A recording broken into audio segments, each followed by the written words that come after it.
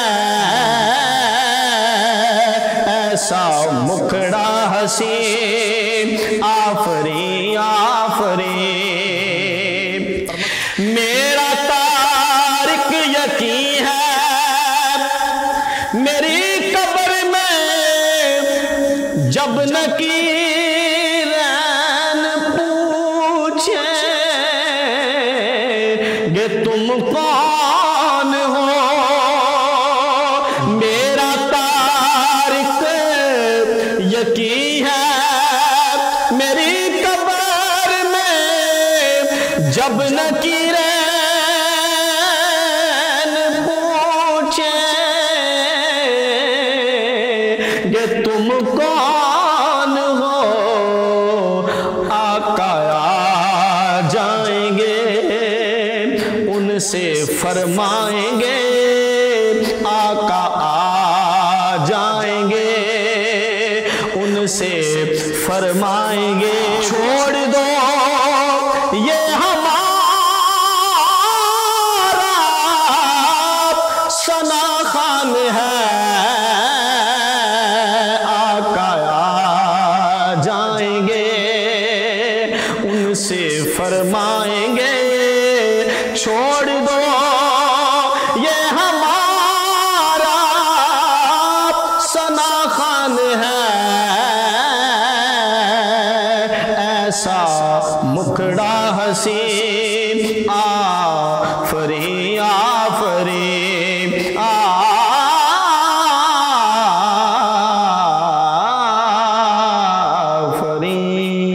آفرین ماشاءاللہ جزاک اللہ جزاک اللہ۔ جی ناظرین و سامعین، 9 نیوز HD کے لائیو اسٹوڈیو سے رمضان المبارک کی اسپیشل ٹرانسمیشن صدائے رمضان میں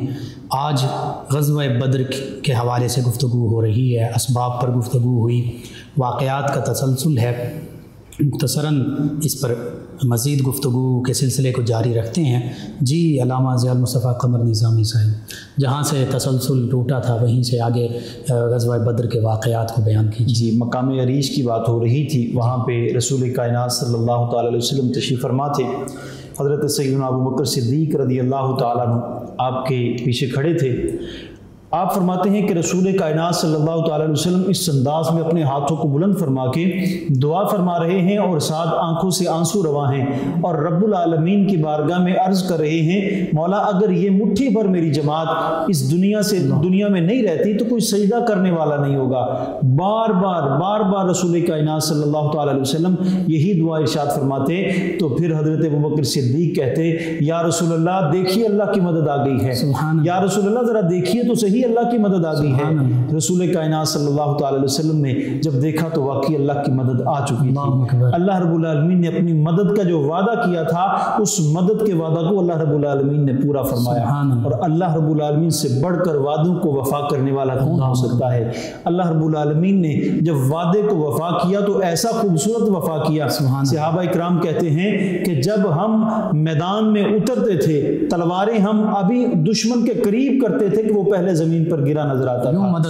یوں مدد آ رہی ہے، اور ہم نے کہتے ہیں باقاعدہ فرشتوں کے بولنے کی آواز سنی ہے، جب ان کی آوازیں ہم سنتے تھے ہمیں سمجھ آ جاتی تھی۔ اللہ رب العالمین نے اپنے محبوب سے جو وعدہ کیا تھا اب وہ وعدہ پورا ہو گیا ہے۔ اب منظر کچھ اس طرح کا ہے کہ قریش کا اور عرب کے لوگوں کا یہ رواج ہے پہلے سردار آگے جاتے ہیں، بالکل ٹھیک، ان میں 3 لوگ آگے گئے کفار میں سے، پہلے 3 لوگ آگے رجز پڑھتے ہوئے آئے جن میں عتبہ، شیبہ اور ولید ہیں۔ یہ تینوں بدبخت سامنے آئے، جب یہ سامنے آئے تو ادھر سے بھی بڑے بڑے سردار تشریف لے کر گئے، ادھر حضرت سیدنا امیر حمزہ رضی اللہ تعالیٰ عنہ جن کو سید الشہداء کہا جاتا ہے، حضور کے چچا جان یہ تشریف لے کر آئے، حضرت علی المرتضیٰ شیر خدا رضی اللہ تعالیٰ عنہ آپ تشریف لے کر آئے، حیدر کرار آئے، پھر حضرت عبیدہ رضی اللہ تعالیٰ عنہ یہ تشریف لے کر آئے۔ 3 یہ بڑے سردار جب تشریف لے کر آئے تو حضرت امیر حمزہ رضی اللہ تعالیٰ عنہ، حضرت مولا کائنات شیر خدا رضی اللہ تعالیٰ عنہ، انہوں نے عتبہ اور ولید کو فنار کیا۔ ابھی کیا دیکھ رہے ہیں کہ حضرت عبیدہ رضی اللہ تعالیٰ عنہ کو ولید نے، شیبہ نے زخمی کر دیا ہے۔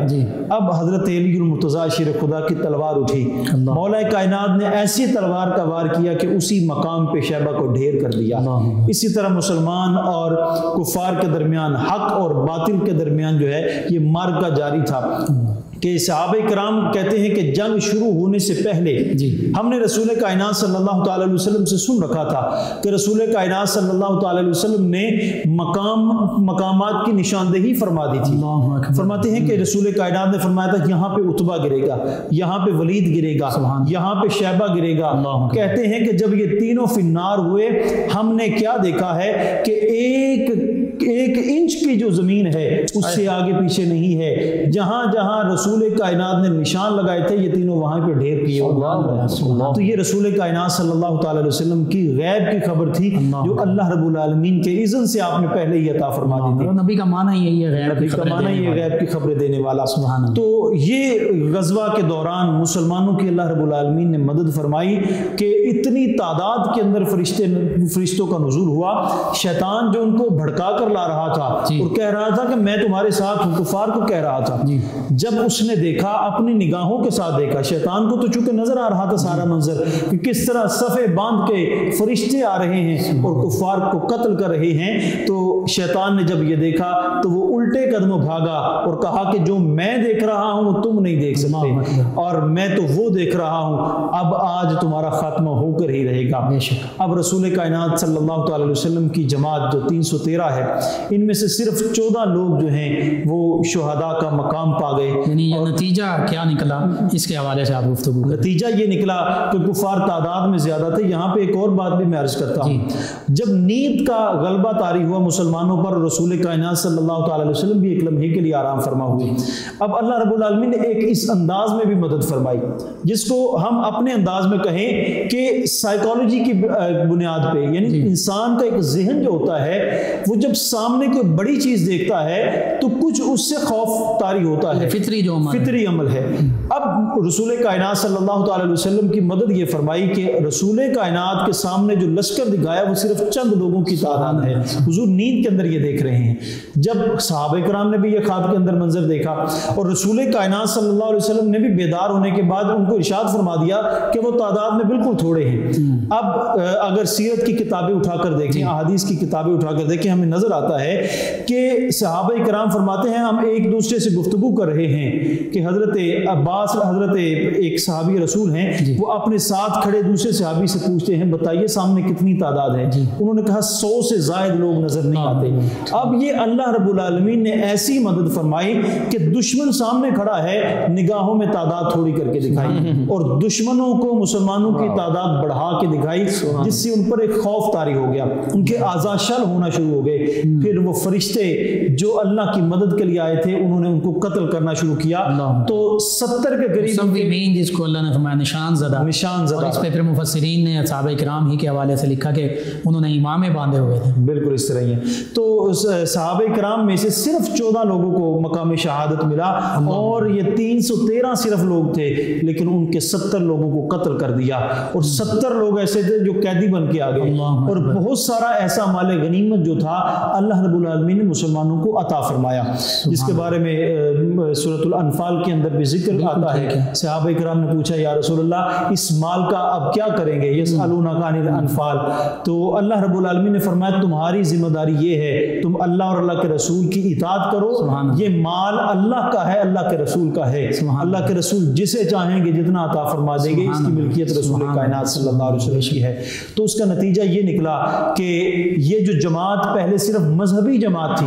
اب ایک نئی سیاسی قوت کے ساتھ سامنے آئی۔ پوری دنیا کو پتہ چلا کہ یہ تعداد میں بے شک تھوڑے ہیں لیکن ان کے پاس ایمان کی اتنی قوت ہے، ان کے پاس غیب کی اتنی مدد ہے کہ جس میدان میں یہ اتر آتے ہیں سامنے ہزاروں کی تعداد میں ہوں پھر بھی ان کو شکست دے دیتے ہیں۔ تو 70 قیدی جو مسلمانوں نے ان کے قید کیے،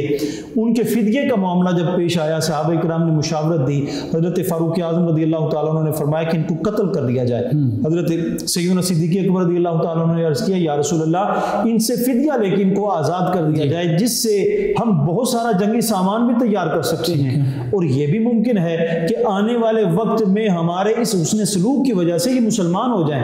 اور یہی حکمت تھی جو رسول کائنات صلی اللہ تعالیٰ علیہ وسلم نے حضرت صدیق اکبر رضی اللہ تعالیٰ عنہ کو عطا فرمائی تھی،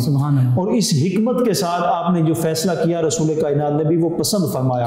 اور پھر کچھ لوگوں نے کتنا ہدیہ دیا، اپنی استطاعت، مالی استطاعت اور استعداد کے مطابق انہوں نے اپنا فدیہ دیا، اور کچھ ایسے تھے جن کے پاس دینے کے لیے کچھ بھی نہیں تھا لیکن وہ پڑھے لکھے تھے۔ اللہ کے محبوب نے فرمایا مسلمان انصار کے بچوں کو آپ پڑھاتے رہو اور آزاد ہوتے جاؤ، 10 بچے ان کے حوالے کیے ہوتا، ان کو پڑھاتے جاؤ تم آزاد ہوتے جاؤ۔ تو یہ اتنا خوبصورت رویہ تھا قیدیوں کے ساتھ کہ جو پوری دنیا میں مثال پھر قائم ہوئی کہ مسلمان تو قیدیوں کے ساتھ بھی حسن سلوک کے ساتھ پیش آتے ہیں۔ تو یہ 17 رمضان المبارک 2 ہجری کا یہ عظیم الشان جو ہے یہ مارکہ جس نے یہ فیصلہ کر دیا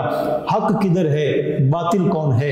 حق کو اللہ رب العالمین نے عزت عطا فرمائی اور باطل کو ایسی شکست عطا فرمائی کہ پھر وہ اپنے قدموں پہ دوبارہ کھڑے نہ ہوں۔ اللہ اکبر، یعنی اسلام دین علم و فضل بھی ہے، اسلام دین اخلاق بھی ہے، اور جہاں ضرورت پڑتی ہے اسلام دین قتال بھی ہے کہ وہاں جہاں قتال جو ہے اب ضروری ہو گیا،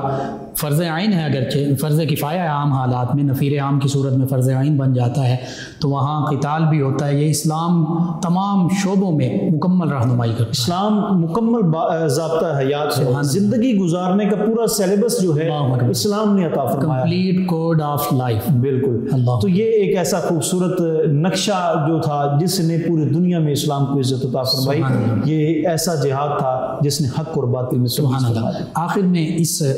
غزوہ بدر سے آج کی امت مسلمہ جو مختلف مقامات پر پسپائی کا شکار ہے، کہیں کشمیر، کہیں فلسطین، کہیں یمن، کہیں برما کے مسلمان ہیں، ظلم و ستم کا شکار ہیں، اس حوالے سے امت مسلمہ اور امت مسلمہ کے حکمرانوں کے لیے کیا خاص پیغام ہے اس غزوہ بدر سے قرآن و حدیث کی تعلیمات کے مطابق؟ وہ معزز تھے زمانے میں مسلمان ہو کر، ہم خار ہوئے تارک قرآن ہو کر۔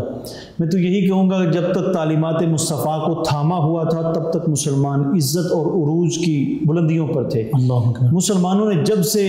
اپنی تعلیمات کو فراموش کر دیا ہے، غیروں نے ہماری تعلیمات کو اپنا لیا ہے، تو نتیجہ یہ نکلا ہے کہ ہماری جو اقدار تھی وہاں پر چلی گئی تو وہ ہمارے حکمران بن بیٹھے، ہم ان کے غلام بن گئے۔ حقیقت دیکھیں کہ مسلمانوں نے جب تک حکمرانی فرمائی ہے، مسلمانوں کو اللہ رب العالمین نے اس وقت عزت دی تھی جب رسول کائنات کے فرامین پہ عمل کرتے تھے۔ ایک ہی ایسا معاملہ تھا جب رسول کائنات صلی اللہ تعالی علیہ وسلم کی مبارک زبان سے نکلا تھا کہ یہیں پہ کھڑے رہنا احد کے میدان میں، وہ تھوڑا سا ہٹے تھے تو کیا معاملہ پیش آیا تھا۔ اب دیکھیں کہ اب مسلمان رسول کائنات صلی اللہ تعالی علیہ وسلم کی تعلیمات سے کتنا دور ہو چکا ہے۔ آپ ہمارا ماضی اٹھا کر دیکھیں، امام علی مقام امام حسین رضی اللہ تعالیٰ عنہ نے تعلیمات مصطفیٰ کو تھامے رکھا۔ جب یہ دیکھا یزید لعین جو ہے اس نے تعلیمات نبویہ کو تبدیل کرنے کی کوشش کی ہے تو انہوں نے جہاد فرمایا، اور جہاد اتنے خوبصورت انداز میں فرمایا کہ اپنے دین کو بقا عطا فرمائی۔ اسلام زندہ ہوتا ہے ہر ایک کربلا کے بعد، تو اسلام کو ایک نیا خوبصورت رنگ عطا فرمایا کہ جب بھی دین پر مشکل وقت آ جائے تو اپنی پالیسیوں کو چھوڑ دو، اسلام کی پالیسی کو اپنا لو۔ یعنی یہی غزوہ بدر کا پیغام ہے جو ہمیں واقعہ کربلا میں نظر واقعہ کربلا اسی کی تو ایک تسلسل ہے، وہ بھی حق کا اور باطل کا تھا، یہ بھی حق اور باطل کا مارکہ تھا۔ تو مسلمانوں کو یہاں سے یہ سبق حاصل کرنا چاہیے، ہمارے خاص طور پہ حکمرانوں کو، کہ جب بھی دین پر مشکل وقت آ جائے پھر گھروں میں نہیں بیٹھنا، صرف اپنی ایک بیان یا ٹویٹر یا اپنے سوشل میڈیا کے ذریعے صرف ایک بات نہیں کہہ دینی۔ جب قرآن پہ حملہ ہو تو میدان میں اترنا ہے، جب رسول کائنات کی ذات پہ حملہ ہو تو میدان میں اترنا ہے اور کھل کر سامنے آنا ہے۔ جن کے صدقے کی عزت ملی ہے انہی کے نام پہ اپنی جان کو اگر قربان کر دے تو اس سے بڑھ کر اللہ اکبر۔ بہت خوبصورت پیغام یہ سیدنا امام حسین رضی اللہ عنہ کے فرامین میں سے ہے کہ جب حق اور باطل کی بات آئے تو پھر گھروں میں نہ بیٹھے رہو، پھر حق کی خاطر گھروں سے نکل پڑو، جیسا کہ آپ نے خود کر کے دکھایا۔ ناظرین سامعین، 9 نیوز HD کے لائیو اسٹوڈیو سے رمضان المبارک کی اسپیشل ٹرانسمیشن اور آج کا بہت ہی خوبصورت یہ موضوع اور گفتگو. ہمارے ساتھ موجود ہیں ہمارے مہمان ثنا خان جناب محمد قمر ارشاد حسینی صاحب. نبی محتشم صلی اللہ علیہ وآلہ وصحبہ وبارک وسلم کی بارگاہ ناز میں ہدیہ عقیدت پیش کریں گے جناب محمد قمر ارشاد حسینی صاحب. میرے لجپال میری لاج نبھائے رکھنا، میرے لجپال میری لاج نبھائے رکھنا، میرے لجپال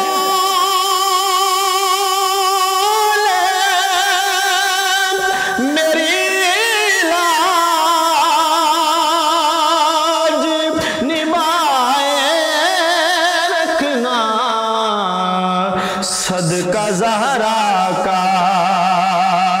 میری بات بنائے رکھنا، صدقہ زہرا کا میری بات بنائے رکھنا، میرے لجپال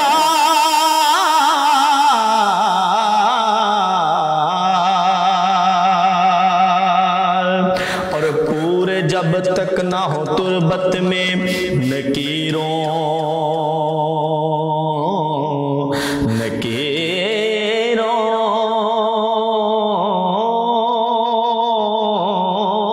کے سوال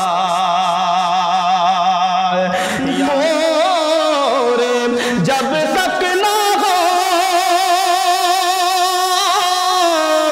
تربت میں نکیروں کے سوال، یا رسول اللہ زلف ویل کو چہرے سے ہٹائے رکھنا، زلف ویل کو چہرے سے ہٹائے رکھنا، صدقہ زہرا کا میری بات بنائے رکھنا، میں تو چاہتا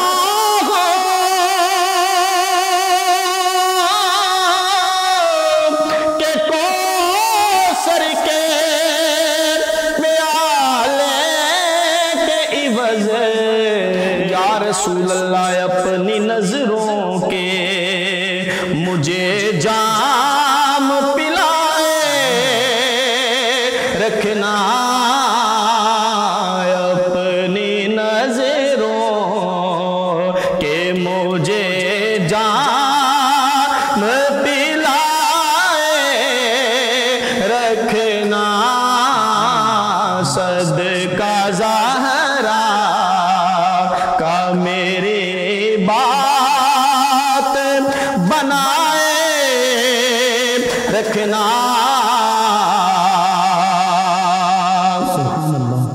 اور مالو زر چیز ہے کیا تیرے کرم کے آگے،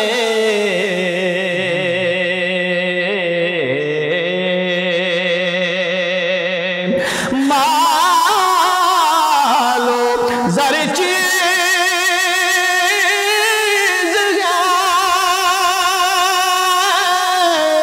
کیا تیرے کرم کے آگے، اپنے در پر مجھے ہر بار بلائے رکھنا، اپنے در پر